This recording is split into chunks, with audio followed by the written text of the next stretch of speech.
Today we are talking about the beautiful Susan and the two judges. The husband of Susan had a beautiful house, and when they get married, they were inviting people stay a little bit in their house, enjoy the beauty, and many times the two judges were able to practice the law and help the people from trouble and be more active and honest.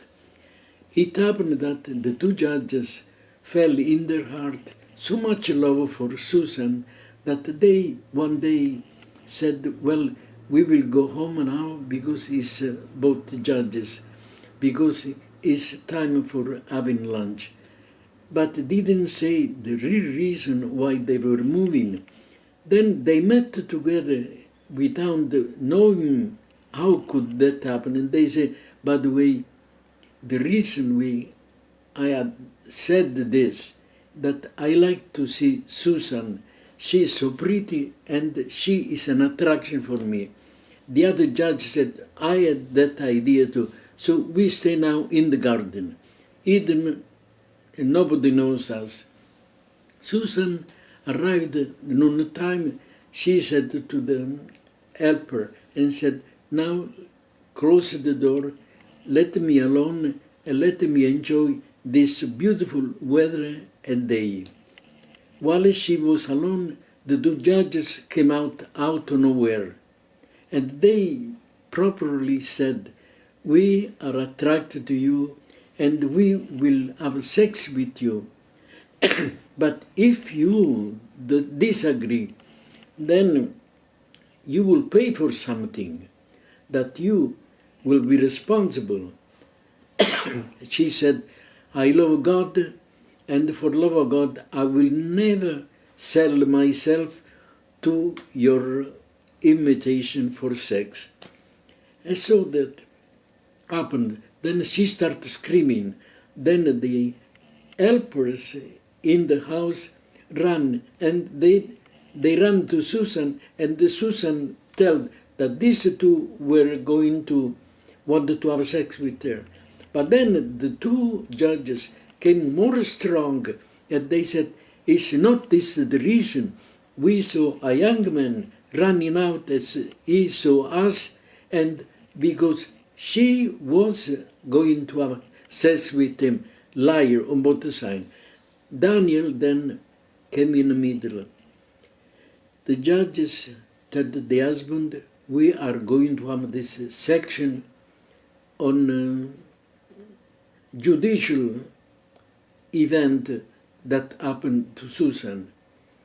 And they repeat what I said to you before. But then Daniel came in the middle. Daniel said, how can you, in God present, judge anybody without any asking and inquiring? You will condemn them without any judgment.